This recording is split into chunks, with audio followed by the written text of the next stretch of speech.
తెలుగులో ఎన్నో సినిమాలు తీశారు ఆమె. తమిళ్లో పెద్ద కొరియోగ్రాఫర్, పెద్ద ఆర్టిస్ట్ బిందు ఘోష్ గారు. సో తెలుగులో కూడా మనకి కృష్ణ గారి అబ్బాయి, దొంగ కాపురం, చిత్రం, బల్లారే చిత్రం, ఇలా ఎన్నో సూపర్ డూపర్ హిట్స్ ఇచ్చిన బిందు ఘోష్ గారి పరిస్థితి ఈ రోజు ఆరోగ్యకరంగా చూస్తే చాలా ఇబ్బందిగా ఉన్నారు అన్న.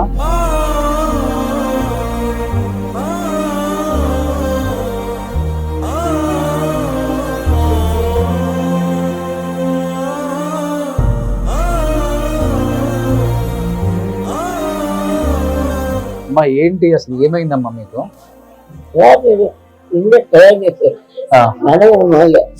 కాలు నిండా ప్రాబ్లం, ఇంత ప్రాబ్లం ఇది. కాలు నిండా వీగిపోయింది. అది వచ్చి ఇంకా ఏడాదిగా ఉంది. పుట్టుకొచ్చాం, పర్వాలేదు. సో ఆర్థికంగా కూడా, ఫైనాన్షియల్ గా కూడా బాగా ఇబ్బంది పడుతున్నారని విన్నాను నేను. అవును, ఫైనాన్షియల్ గా కూడా చాలా బాధపడ్డాం.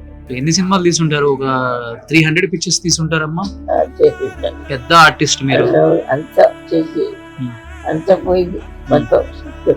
డబ్బులు గిల్లు, ఇల్లు గిల్లు అన్ని పోయినాయి. అంతా పోయింది. ఓకే, చాలా నేను వినగానే చాలా బాధపడ్డాను బిందమ్మ. తమిళ ఛానల్లో చూశాను నేను. ఇమీడియట్ గా నేను చెన్నై వచ్చినప్పుడు ఫస్ట్ మీ అబ్బాయికి కాల్ చేశాను. ఆరోగ్యం ఎలా ఉంది ఏంటి అని అడిగాను. చాలా ప్రాబ్లం గా ఉంది, ఆర్థికంగా కూడా ఇబ్బంది పడుతున్నారని చెప్పారు మాకు.